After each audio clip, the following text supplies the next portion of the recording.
Hello and welcome back to Crew 42's coverage of the 2024 Michigan Professional State Championships presented by Discraft.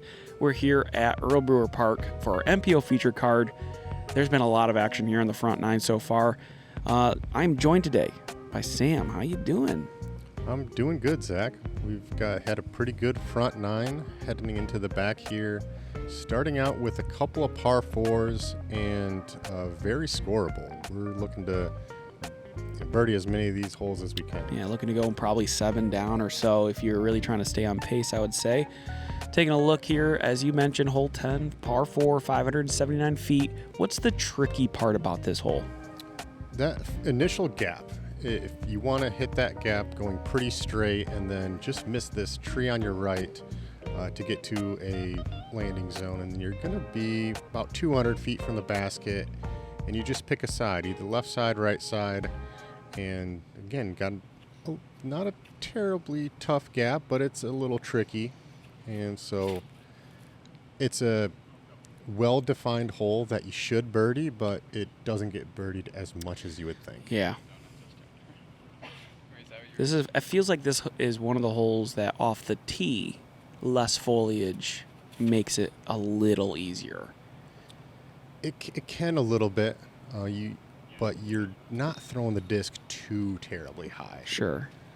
It just feels like the error up is extended. You can throw it a little higher on accident, and the error isn't as damaging. Because we've seen old coverages, people leak a little too high, and that thing goes straight down. Just hits the wall. Andy misses that last tree. That is in about the perfect spot. You see he gets a little bit of turn out of his hand to keep the disc straight. What you don't want to do is flare too far to the left and then land in the trees where it looks like I'm heading towards right now. That might have been a good branch tickle keeping you from that slowed me down, and I've still got a chance at birdie from there. Yeah, kept you out of the trouble. Yeah, one big tree, a couple big trees to beat. Almost looks like it's a Mando. It's not, though. Overturned that a little bit, but got through the gap and inside the circle. Marwede's in just prime position here. Opting to go for a forehand skip shot and shapes that shot just perfectly and puts it under the basket.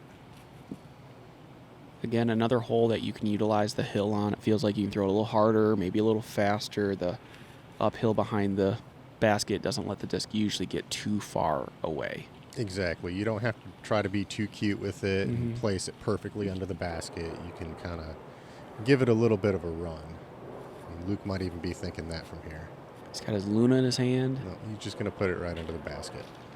Take his birdie and move on. He's got a stroke to catch up on you still. You got to be thinking birdie. Get eagle. He's right there for eagle. Just throw it in. Then you got the lead. I like the way you think, Sam.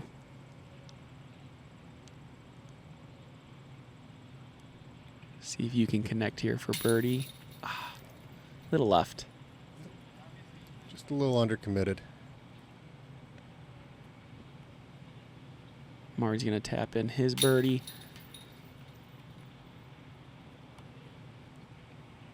Taking a look at scores for the hole. Hole plays pretty far under par, almost a half a stroke under par. The field is a lot more Michigan-based players for this particular tournament.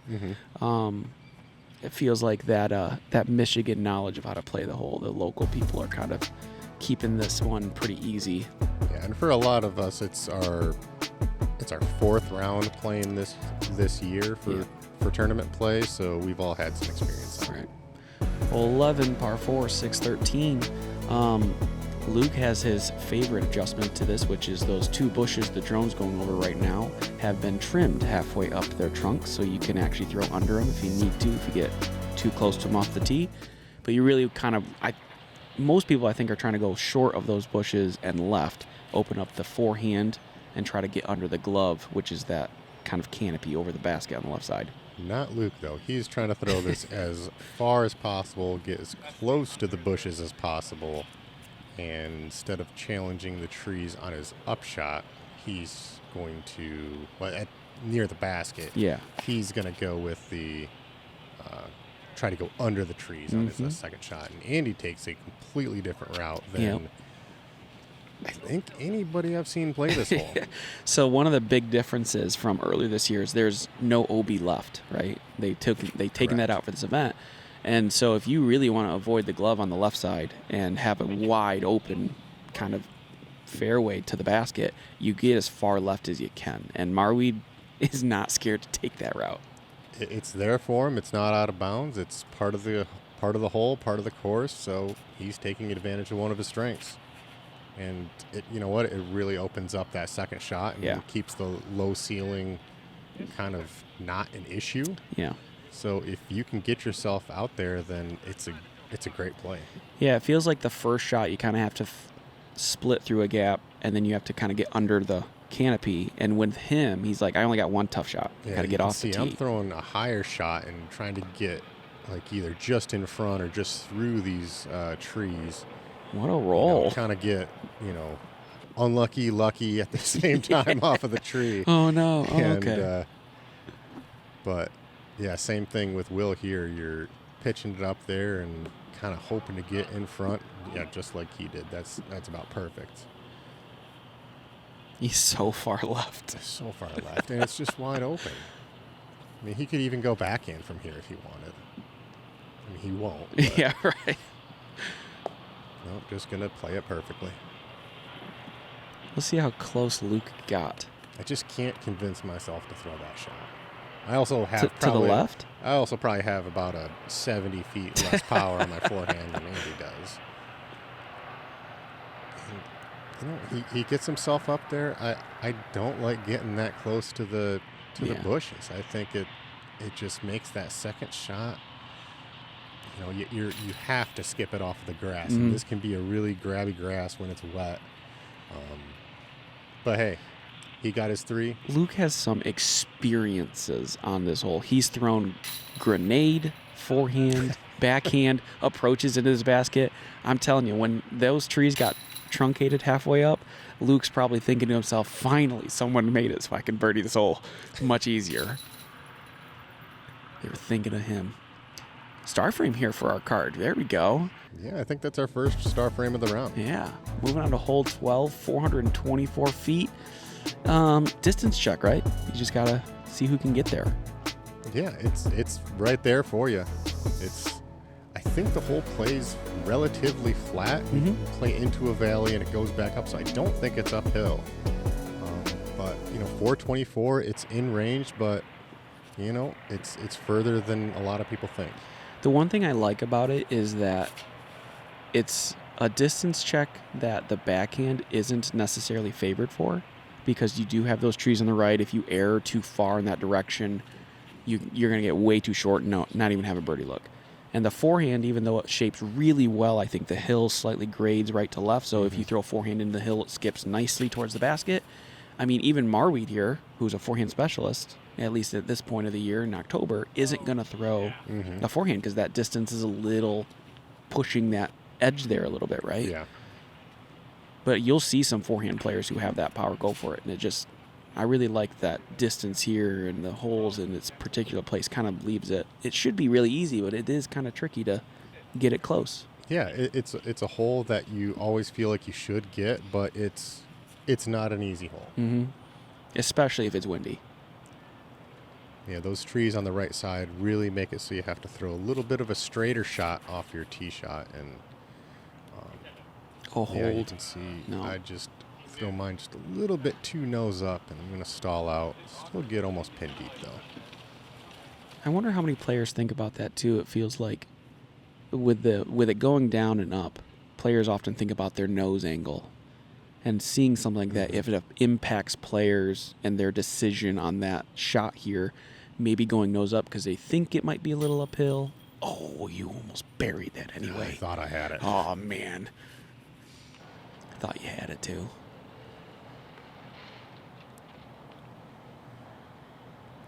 Long look for Luke here. 45 feet on a fast green going downhill. in the basket. That disc got to the bottom of the basket very quickly. Someone must be clapping for. Oh, there's his dad in the background. From his dad back there. Nice. Getting Taylor and Taylor action. Good birdie from Will. Will's on a bit of a streak. Yeah. He went, he is, I guess that'd be 4 for 6 in the last last 6 6. holes. Yep. Do you think there's a better father-son duo in disc golf than Taylor and Taylor right now? Not in Michigan, that's for sure. Yeah, for sure. In the Midwest. I'll let you think about that. While I'm going to tell everyone about hole 13, 287. While the distance isn't the problem here, the green slanted hill is the problem. Most players, even if you throw a good shot, are likely to roll if you throw something that is fast edged at all. You'll see players like Luke throw something slower, like a putter, maybe a mid-range, and they'll try to lay up a little shorter and try to get a little ground action to the basket to try to keep it from rolling away. Yeah, the distance isn't the issue on this one. It is that slope to green and the fact that you can't see it. Yeah, there's no flag. You have to trust your distance. Andy takes a very high forehand route. You see a lot of forehands on this hole, but he takes a high route and keeps that last tree out of play. Have you ever heard him? Looks like it's going to roll, but checks up for him. Has he ever told you what he does for this hole, what he thinks about? No. He puts an imaginary basket on top of that tree on the left and tries to ace it. That's what he says. I love it. Will's going to be a little short, but definitely puttable range. Yeah, this was my first time ever seeing him throw that, and I Really? almost thought he misreleased it, but it was so perfect. Yeah. Oh, He knows what he's doing. Yeah, that's it. That had really good distance. Just a little far, little left.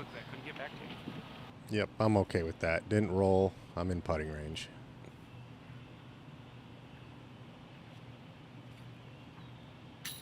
Oh, sit down. Okay. That had some roll potential. Yeah, a hole that you want a birdie, but there'll be some fours on this hole because, you can see if you roll or airball your putt, then, you're looking at a 30, 40 footer coming back. Hole averaged at 2.63. I like the little silhouette of Andy before he bangs that putt there. Mm-hmm. And on a roll. His shirt matches the sky. I'm shocked we could see him. They almost couldn't. I was talking to Marwede about that. The camera hated his shirt. It thought it was this guy, so it kept adjusting its settings, thinking it was really, really bright out. Yeah. And it's not super bright out today. It's kind of the worst weather to film in, honestly, for a camera. Made for a pretty cool shot. It did. It looked great there, but holy smokes, my camera the whole round was like asking me to do something. Hole 14, what do we got going on here? Hole 14, you typically plays as the easiest hole on the course. 340 feet, pretty uphill, but there is nothing in your way. Just trying to put it as close as you can because this is probably the highest point of the course, so there's a lot of wind on your putt. Plays as the 5th easiest in this round. 5th easiest. Yeah, this round. I know that. We must have had a lot of wind on the putting green because it's pretty consistently played as the easiest hole. Yes, very regularly. Which is surprising. I would think the whole, I guess it would be course hole 2. Yeah. Which was probably 6. 5 for a 6. 6, Thank you. Yeah. Just add 4. Yeah. For the tournament, we played the holes in a different order than it's traditionally designed. Started on course 15 rather than course 1. And that's due to the fact that the park is closed. They gated off and they don't let us come back there. But they let us come here and play the state championships. They do. Because you can very access the thankful. course still from the other parking lot. So we make it work. No one's drive overly impressive yet. Will's going to also be from Circle 2, and there must be a little more wind. You can see the tree in the background kind of waving a little bit. Maybe it's impacting you all a little bit more than it looks. Mm-hmm. Yeah, and you don't have the leaves to kind of give you a gauge of what the wind is doing, and you're teeing off from a little bit of a kind of a protected area, so you don't feel it. You have to just trust what you're seeing. Yeah, there's not a lot out there for you to gauge either. It's not like a tree sitting behind it where you can see the leaves blowing. Behind Andy there, you can see it a little bit, and another birdie for Andy. Good putt from him. And his back nine is looking fantastic as he's now, as of right now, one stroke ahead of you and Luke. Yeah. A nice comeback after a tough first couple holes. Yeah, he did not start off the way he wanted to, but... And Luke's going to tie it up.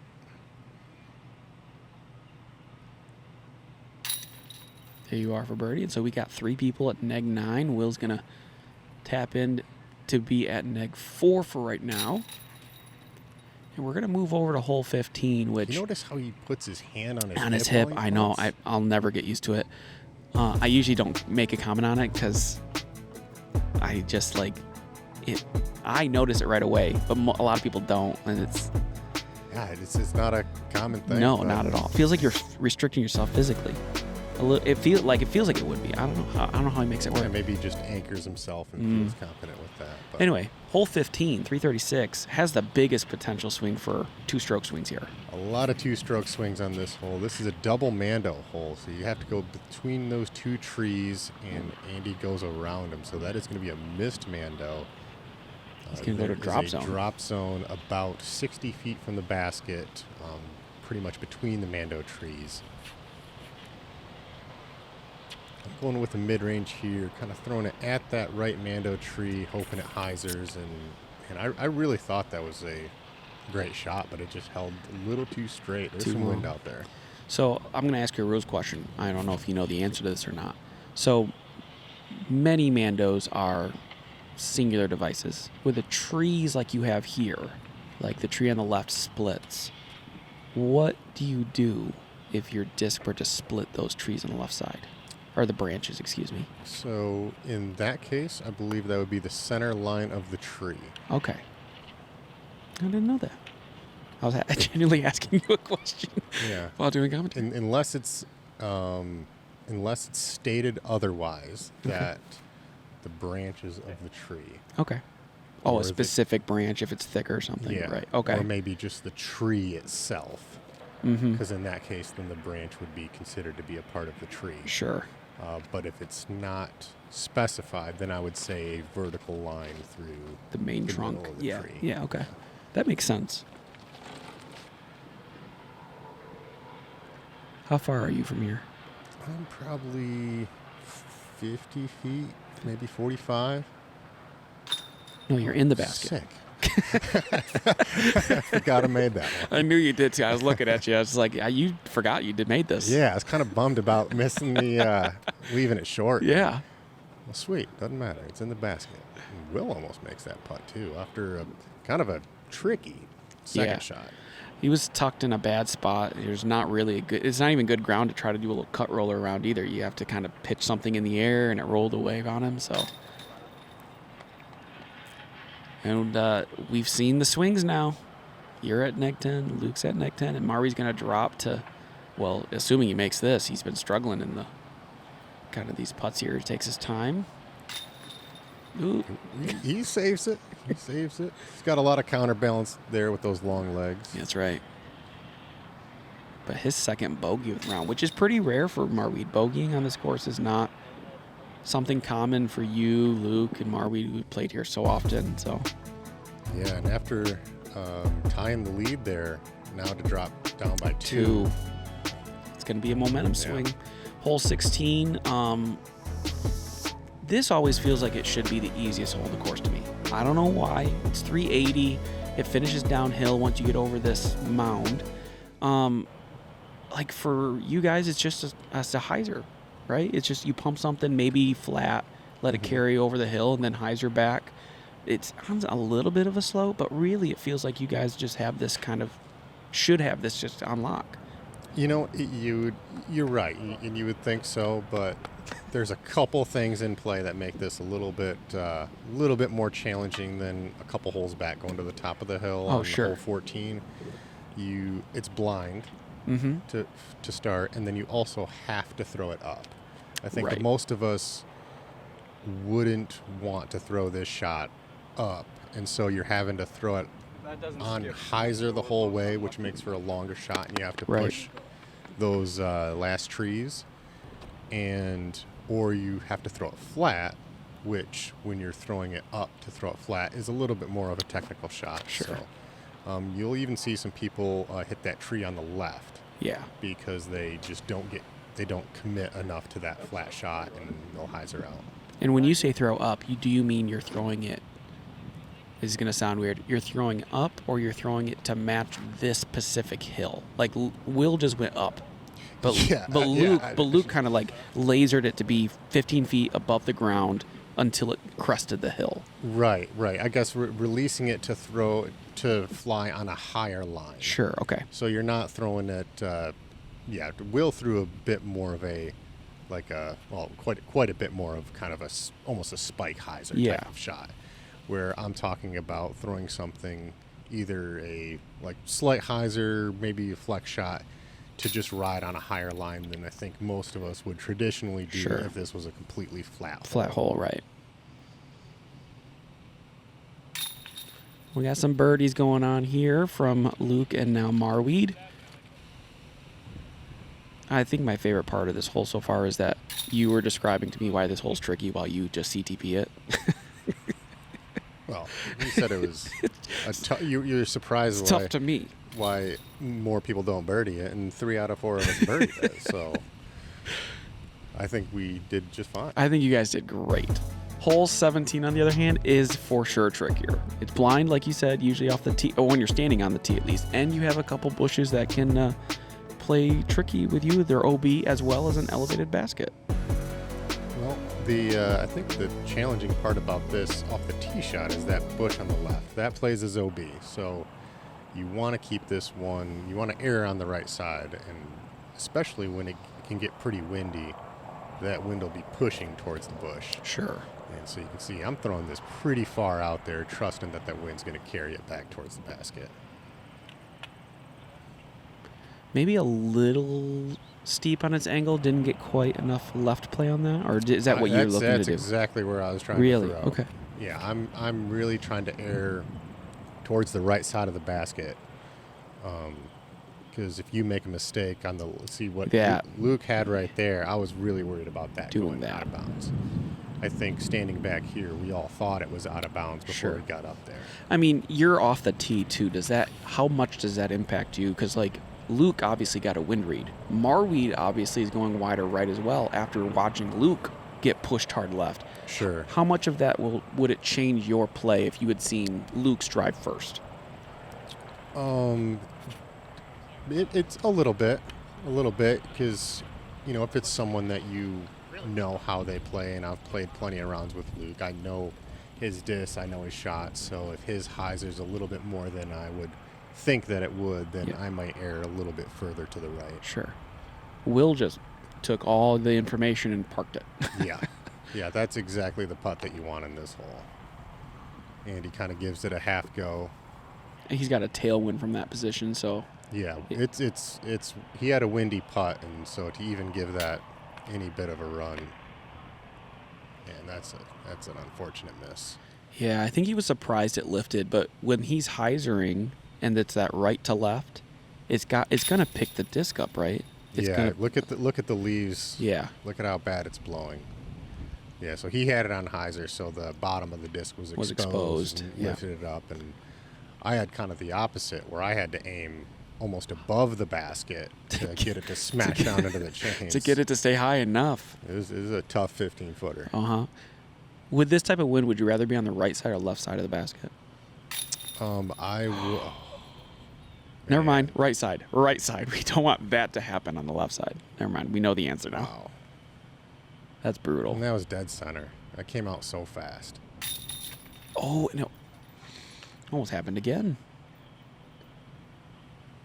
Unfortunate from Luke there. He's going to drop 2 strokes back of you now as we move on to the last hole of the tournament. Hole 18, 461. I feel like most pros really like this hole. This is my favorite hole on the course. Really? Okay. Tell us about it. Why is it your favorite? It's got good distance. You've got to pretty much hit a, kind of a gap off of the tee or throw it high. It's a technical shot, and you have to throw a full power technical shot. It's fun to throw. You'll see a lot of people will empty their bag on this hole just to try to get it down there. Yeah, sure.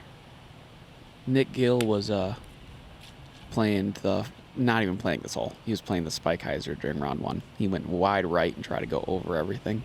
Yeah. It's not a bad play. You can see how windy it is, and I get it. I've done that plenty of times. Didn't do it today, and it's gonna bite me because I kicked into the trees on the left. But Andy takes a little bit of a different route where the forehand is going to get him through the gap, and I think it's hard to park it, but he's always going to get himself inside putting range. Yeah, I've seen him in the past. He tries to get it right up to that tree or near the tree on the right side, right before the gap, just outside the circle, and because he can be almost as aggressive as he wants to be from that. Yeah, this is on an incredible line. This needs a sit down. Oh yeah, this is perfect. That's so good. That's going to earn our Disc Golf Threads replay of the round here. Look good, feel good, play good at your next event. Check him out at discgolfthreads.com. I think this is an Athena from him. It is. Flipping up just beautifully. With a really, really rough right to left crosswind. Very hard wind to throw this hole. And he throws it perfect. Couldn't ask for a much better result than this.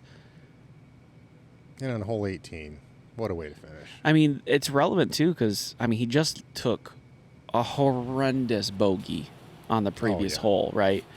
It's got to feel good to kind of feel that momentum swing back to say, okay, I'm still playing really well. That was its own isolated incident.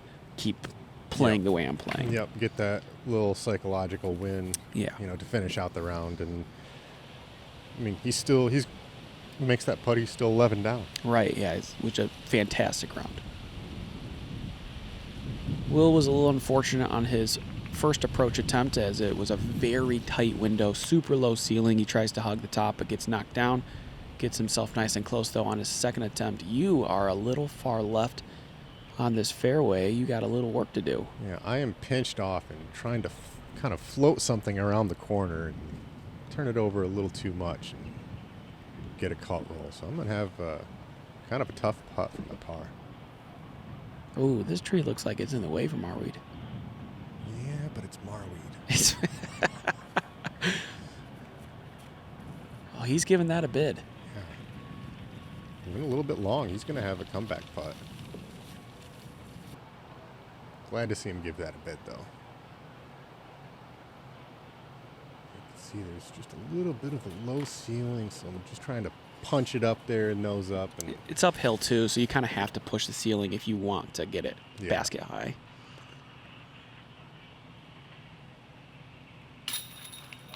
All right, bogey for you, moves you back to 11. Gives Luke a chance to tie you now for the round.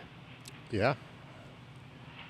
Yeah, we all, Luke and myself played some pretty solid golf, had a few mistakes, but 11 downs, not too bad. Oh, my. It's a third one. Take a third bogey. Just very strange to see it. Yeah, he's going to be on the putting green after this round. Oh.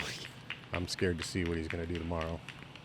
Yeah, Marwede's one of those guys that doesn't get grumpy, gets revenge, I guess, on the basket in the putting green, right? So, fantastic birdie there from Luke to finish his round. Gets to 11, ties you at 11 down.